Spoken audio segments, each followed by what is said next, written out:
اللہ تبارک و تعالیٰ نے ہر انسان کے ذمہ 3 قسم کی عبادات فرض کی ہیں: جانی عبادت، بدنی عبادت، مالی عبادت۔ زکوٰۃ مالی عبادت کا نام ہے۔ حدیث شریف میں اسلام کے 5 بنیادی ارکان بتلائے گئے ہیں، جس میں ایک اہم رکن زکوٰۃ ہے۔ حضور اکرم صلی اللہ علیہ وآلہ وسلم نے فرمایا کہ اسلام کی بنیاد 5 چیزوں پر ہے، جن میں اللہ تبارک و تعالیٰ کی توحید کی گواہی اور حضور اکرم صلی اللہ علیہ وآلہ وسلم کی ذات بابرکات کے متعلق اس بات کی گواہی کہ وہ اللہ تبارک و تعالیٰ کے سچے رسول ہیں، نماز قائم کرنا، زکوٰۃ دینا اور رمضان شریف کے روزے رکھنا اور حج کا فریضہ ادا کرنا شامل ہے۔ بنی اسرائیل کے تمام انبیاء کرام کی شریعتوں میں نماز اور زکوٰۃ فرض رہی ہے۔ حضرت عیسیٰ علیہ السلام نے جب اپنی والدہ کی گود میں کلام کیا تو فرمایا، میرے اللہ نے مجھے حکم دیا ہے کہ میں اس کی نماز پڑھوں اور زکوٰۃ ادا کروں جب تک کہ میں زندہ ہوں۔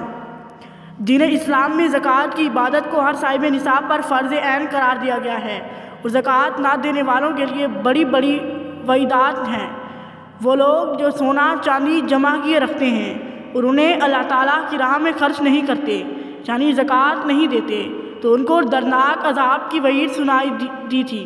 حضور اکرم صلی اللہ علیہ وآلہ وسلم نے نماز اور زکوٰۃ کی اہمیت کے پیش نظر ارشاد فرمایا، اس شخص کا کوئی دین نہیں جو نماز نہیں پڑھتا، اور اس شخص کی کوئی نماز نہیں جو زکوٰۃ نہیں دیتا۔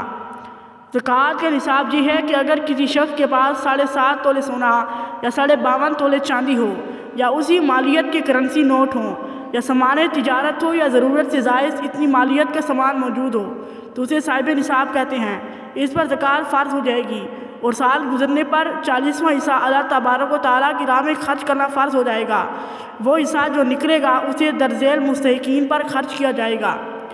یہ صدقات یعنی زکوٰۃ اور صدقات واجبہ، نافلہ، فقراء، مساکین، عاملین اور مؤلفات القلوب، غلاموں کو آزادی حاصل کرنے، مقروض لوگوں اور اللہ تعالیٰ کی راہ میں نکلے ہوئے لوگوں اور مسافروں کے لیے ہے۔